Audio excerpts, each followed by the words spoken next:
Preparation കാണാം. അപ്പോൾ നമുക്കൊരു ചായയൊക്കെ ഇട്ട് കുടിച്ചിട്ട് സ്റ്റാർട്ട് ചെയ്യാം കേട്ടോ. വേറെ ഒന്നുമില്ല, എനിക്കൊരു ചെറിയ ത്രോട്ട് പെയിൻ ഉണ്ട്. അപ്പോൾ കുറച്ച് ചൂട് ചായയൊക്കെ കുടിച്ചാൽ റിലീഫാവും, പിന്നെ കുറച്ച് എനർജിയൊക്കെ കിട്ടുമല്ലോ. അപ്പോൾ അതുകൊണ്ട് ഞാനൊരു ചായയൊക്കെ ഇട്ട് കുടിച്ചു. യൂഷ്വലി നമ്മളിങ്ങനത്തെ ഹെവി ഡിന്നറൊന്നും ഉണ്ടാക്കാറില്ല, ലൈറ്റായിട്ടുള്ള എന്തെങ്കിലും ആയിരിക്കും ആക്കുന്നത്.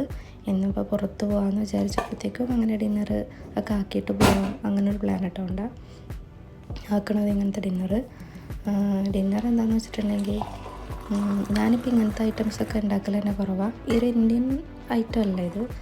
അപ്പം സൂടിയാണ് ഇതിൻ്റെ കാളൊക്കെ സൂടി ചെയ്തൊക്കെ ആക്കലും.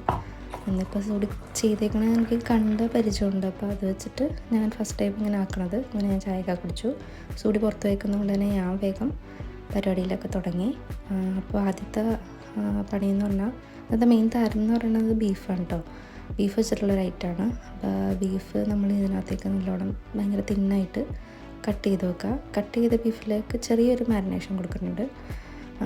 ഇന്ത്യൻ ഡിഷ് അല്ലാത്തതുകൊണ്ട് തന്നെ ഇന്ത്യൻ മസാലകളൊന്നും അല്ല ഇതിൽ നമ്മൾ ആഡ് ആക്കണത്. ഞാൻ ഇട്ടതെന്ന് പറഞ്ഞാൽ ബേക്കിംഗ് സോഡയാണ്. ബേക്കിംഗ് സോഡ, പിന്നെ ഷുഗർ, സോൾട്ട് ആവശ്യത്തിന്, പിന്നെ സോയാ സോസ്, അങ്ങനത്തെ ഐറ്റംസൊക്കെ വെച്ചിട്ടുള്ള ചെറിയൊരു മാരിനേഷനാണ്. പിന്നെ നമുക്ക് ഇതിൽ ആവശ്യമുള്ളത് കോൺഫ്ലവർ. ഇത്രയും ഇട്ടിട്ട് നല്ലോണം ഒന്ന് മിക്സാക്കി അതിനകത്തേക്ക് നമ്മൾ കുറച്ച് ഒരു 1/2 ടേബിൾ സ്പൂൺ അല്ലെങ്കിൽ 1 ടീസ്പൂൺ എന്നുള്ള രീതിയിൽ കുറച്ചൊരു ഒലീവ് ഓയിലും കൂടി ഒഴിച്ചു കൊടുത്തിട്ട് നമ്മളത് മിക്സാക്കണം. ഈ കാണിക്കണ പോലെയല്ല, ഞാനൊരു കയ്യിൽ ക്യാമറ പിടിച്ചേക്കണോണ്ടാണ്.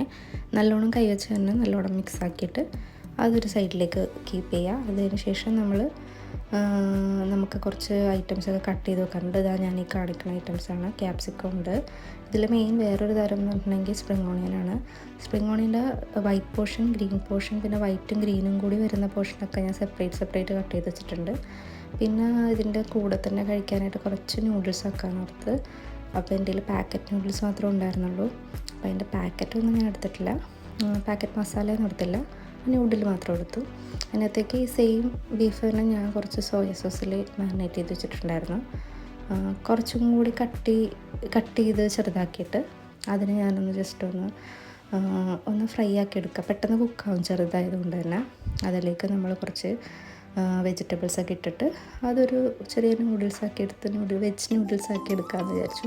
അത് ഞാൻ മുട്ടയും കൂടി ആഡ് ചെയ്യുന്നുണ്ട് കേട്ടോ. ഒരു എഗ് നൂഡിൽസ് എന്നാണ് പറയാം. അപ്പോൾ അങ്ങനെ കുറച്ച് ക്യാരറ്റ്, ക്യാപ്സിക്കം, ഓണിയൻ, അങ്ങനത്തെ ഐറ്റംസൊക്കെ തന്നെ ഇട്ടേക്കുന്നത്. പിന്നെ കോളിഫ്ലവർ ഇട്ടിട്ടുണ്ട്. അപ്പോൾ അതൊക്കെ ഇട്ടിട്ട് നമ്മൾ കുറച്ച് പെപ്പർ പൗഡറും കൂടി ഇട്ടിട്ട് അതൊന്ന് ചെറുതായിട്ട് സോട്ട് ചെയ്തെടുക്കുക. അതിലേക്ക് നമ്മൾ വേവിച്ച് വെച്ച നൂഡിൽസും കൂടി ഇടാം. മുട്ടയും കൂടി ഇട്ടിട്ടുണ്ട്. ഒരു മുട്ടയും കൂടി സ്ക്രാമ്പിൾ ചെയ്തിട്ട് അതിട്ട് ഇതിനകത്തേക്ക് മിക്സ് ചെയ്തെടുക്കുക. അപ്പോൾ സെയിം ടൈം നമ്മൾ ഒരു ഐറ്റം കുക്ക് ചെയ്യുന്നുണ്ട്. അടുത്ത പാൻ വെച്ചിട്ട് നമ്മൾ നേരത്തെ മാരിനേറ്റ് ചെയ്ത് വെച്ചിട്ടുള്ള മെയിൻ തരം ബീഫ് സ്റ്റർ ഫ്രൈ ആണ് നമ്മൾ ഉണ്ടാക്കുന്നത്. അതിലേക്കുള്ള പാൻ വെച്ചിട്ട് ഒലിവ് ഓയിലാണ് വെച്ചേക്കുന്നത്. ഒലിവ് ഓയിൽ ഒഴിച്ച് അതിലേക്ക് നമ്മൾ ഒണിയനും സ്പ്രിംഗ് ഓണിയൻ്റെ വൈറ്റ് പോർഷൻ നീളത്തിൽ കട്ട് ചെയ്ത് വെച്ചിട്ടുണ്ടായിരുന്നു. അപ്പോൾ അതും കൂടെ നമ്മൾ ജസ്റ്റ് ഒന്ന് സോട്ട് ചെയ്യും. നമ്മൾ ഈ പറഞ്ഞ പോലെ ബ്രൗൺ കളറാവുക അങ്ങനെയൊന്നുമില്ല, ജസ്റ്റ് ഒന്ന് കുറച്ച് സോൾട്ടും കൂടി ഇട്ടിട്ട് നമ്മളൊന്ന് സോട്ട് ചെയ്തെടുക്കുക, അത്രേ ഉള്ളൂ. അങ്ങനെ അത് മാറ്റി വെച്ചിട്ടുണ്ട്. ഇത്രയും പാടുള്ളൂ, ഇത്രയും നമുക്ക് സോട്ടായി കിട്ടിയാൽ മതി. സെയിം പാനിലേക്ക് നമ്മൾ കുറച്ച് ഒലിവ് ഓയിലും കൂടി വെച്ചിട്ട് നേരത്തെ മാരിനേറ്റ് ചെയ്ത് വെച്ചാൽ ബീഫും നമ്മൾ ഫ്രൈ ചെയ്യാനായിട്ട് വെക്കുന്നു. അത് നല്ലോണം ഒന്ന് കുക്കായി വരണവരെ നമ്മൾ തിരിച്ചിട്ടും ഒക്കെ ഒന്ന് റെഡിയാക്കി എടുക്കണം.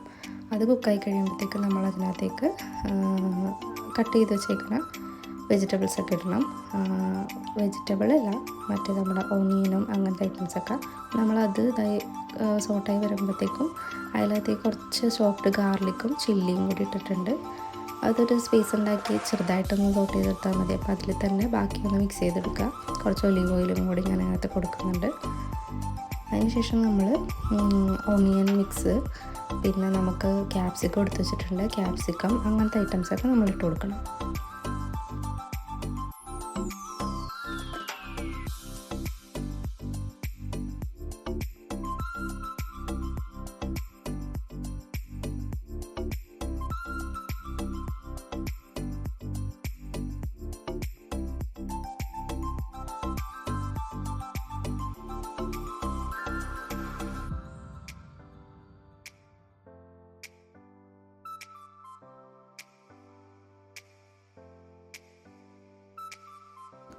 അപ്പോൾ നമ്മൾ ഇതിനകത്തേക്ക് കുറച്ച് സോയ സോസും ക്യാപ്സിക്കവും അതിനകത്തോട്ട് ഇട്ട് കൊടുക്കുകയാണ്. ഇതൊന്നും നമുക്ക് ഓവർ കുക്കാവേണ്ട കാര്യമില്ല, കുറച്ചൊന്ന് കുക്കാവാത്രേ ഉള്ളൂ, അതിൻ്റെ ആ ഒരു റോ സ്മെല്ല് മാറണ വരെ. അപ്പോൾ അതൊരു ഭയങ്കര ഉടഞ്ഞു പോണ രീതിയിൽ നമ്മൾ കുക്ക് ചെയ്യരുത് ഒരിക്കലും. ഓണിയൻ ആണെങ്കിലും അങ്ങനെ തന്നെ നമ്മൾ ചെയ്ത് വെച്ചേക്കണം. നമ്മൾ ജസ്റ്റ് ഒന്ന് സോട്ട് ചെയ്തെടുക്കുക അത്രേ ഉള്ളൂ. അതിലേക്ക് നമ്മൾ വേണമെന്നുണ്ടെങ്കിൽ നമുക്ക് നമ്മുടെ ടേസ്റ്റ് അനുസരിച്ചിട്ട് സോയ സോസും ഓയിസ്റ്റർ സോസൊക്കെ ആഡ് ചെയ്ത് കൊടുക്കുക. ഞാൻ സോയ മാത്രമേ ആഡ് ചെയ്തിട്ടുള്ളൂ. ബാക്കി ഉപ്പൊക്കെ നമുക്ക് കറക്റ്റാണെന്ന് നോക്കാം. സോസ് ഒഴിക്കുന്നതുകൊണ്ട് ഉപ്പൊക്കെ നോക്കണം. അതൊക്കെ കറക്റ്റായിട്ടതിന് ശേഷം നമുക്ക് സ്പ്രിംഗ് ഓണിയൻ്റെ ഗ്രീൻ പോർഷനും കൂടി ഇട്ടിട്ടുണ്ട്. അതൊന്നും ഓവർ കുക്കാവാനേ പാടില്ല. പിന്നെ സെയിം ടൈം തന്നെ നമ്മൾ ഓണിയൻ കുക്ക് ചെയ്ത് വെച്ചത് അതും ഇട്ട് കൊടുക്കുന്നുണ്ട്. അതെല്ലാം കൂടി ചേർത്തിട്ട് നല്ലോണം അങ്ങ് മിക്സാക്കുക. മിക്സായ ഐറ്റത്തിലേക്ക് പിന്നെ നമുക്ക് ലാസ്റ്റ് ഈ സ്പ്രിംഗ് ഓണിയൻ്റെ വൈറ്റും ഗ്രീനും കൂടി വരുന്ന ഒരു പോർഷൻ ചെറുതാക്കി കട്ട് ചെയ്ത് വെച്ചിട്ടുണ്ട്, ജസ്റ്റ് നമുക്ക് ഡെക്കറേറ്റ് ചെയ്യാൻ വേണ്ടി മാത്രം. അപ്പോൾ ഇതെല്ലാം കൂടി മിക്സ് ചെയ്തതിന് ശേഷം നമുക്ക് കുറച്ച് ഷുഗർ ആഡ് ചെയ്ത് കൊടുക്കണം. ഷുഗർ ആഡ് ചെയ്തതിന് ശേഷം അത് നോക്കിയിട്ട് നമ്മൾ ആഡ് ചെയ്താൽ മതി, ഓവർ ഷുഗർ ആയാലും കൊള്ളില്ല.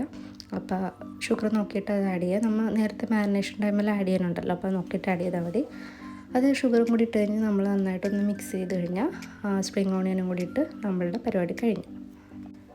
അങ്ങനെ ഞങ്ങൾ വേഗം ഫ്രഷായിട്ട് പുറത്തേക്ക് ഇറങ്ങി കേട്ടോ. പോകുന്ന വഴിയാണ് ഈ കാണുന്നത്.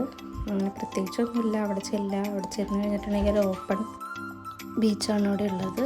അവിടെ പ്രത്യേകിച്ച് ആരും ഉണ്ടാവാറില്ല. ഇപ്പോൾ സമ്മറും കൂടെ ആയതുകൊണ്ട് അങ്ങനെ അധികം ആൾക്കാരൊന്നും ഉണ്ടാവില്ല. പക്ഷേ വിൻ്റർ ടൈമിലൊക്കെ ക്യാമ്പിങ്ങും എല്ലാം നടക്കുന്ന ഏരിയയാണ്. നമ്മളിടയ്ക്ക് അവിടെ പോയി ഇരിക്കാറുണ്ട്. അപ്പോൾ അങ്ങനെ പോകാമെന്ന് വിചാരിച്ചതാണ്.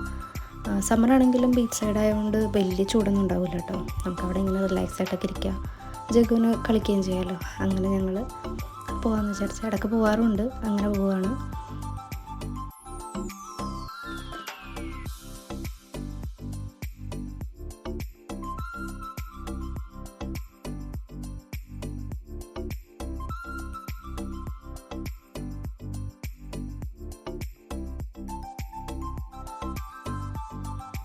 ഇതാ അവിടെ എത്തി. ഓപ്പൺ ബീച്ച് ആയതുകൊണ്ട് തന്നെ അവിടെ ലൈറ്റൊന്നുമില്ല. പക്ഷെ നമുക്ക് അവിടെ ഇരിക്കുമ്പോഴത്തേക്കും ഈ മൂൺ ലൈറ്റൊക്കെ ഉണ്ടാവും. പിന്നെ ബീച്ച് സൈഡൊക്കെ അല്ലേ, അപ്പോൾ എങ്ങനെ പോയാലും സൈഡിൽ നിന്നൊക്കെ ഇവിടെ നിറച്ച് വെട്ടം ഉണ്ടാവും. അപ്പോൾ അങ്ങനെ ഒരു ലൈറ്റിംഗ് ഒക്കെ അവിടെ കിട്ടും. ഒരുപാട് ലൈറ്റിംഗ് അവിടെ ഇല്ല. പക്ഷെ അവിടെ ഇരിക്കുമ്പോൾ നമുക്ക് ഭയങ്കര ഇരുട്ടായിരിക്കുമല്ലോ. ഇപ്പോൾ ഇതിൽ കാണുമ്പോൾ ഭയങ്കര ഇരുട്ട് പോലെ തോന്നും. പക്ഷെ അത്രയും ഭയങ്കര ലൈറ്റ് കുറവൊന്നുമില്ല അവിടെ. നമുക്ക് ആൾക്കാരെയൊക്കെ കാണാൻ പറ്റും ആരൊക്കെ ഏതൊക്കെയാണെന്നൊക്കെ. അപ്പോൾ നമ്മളവിടെ ചെല്ലുമ്പോൾ 2-3 വണ്ടികളൊക്കെ അവിടെ ഉണ്ടായിരുന്നു. അന്നൊരു ഫുൾ മൂൺ ഡേ ആയതുകൊണ്ട് നല്ല ലൈറ്റ് കിട്ടുന്നുണ്ടായിരുന്നു. അത് ഞാൻ കാണിച്ച്.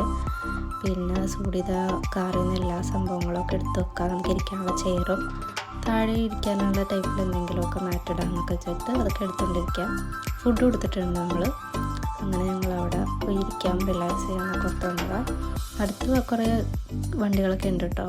അതിൽ ആൾക്കാരൊക്കെ പുറത്താരും കാണുന്നില്ല, അകത്തുണ്ട്. അപ്പോൾ നമ്മളങ്ങനെ ചുമ്മാ അവിടെ പോകാം. ജഗ്ഗു ബോളൊക്കെ എടുത്തിട്ട് വന്നിട്ടുണ്ട് കളിക്കാൻ വേണ്ടി.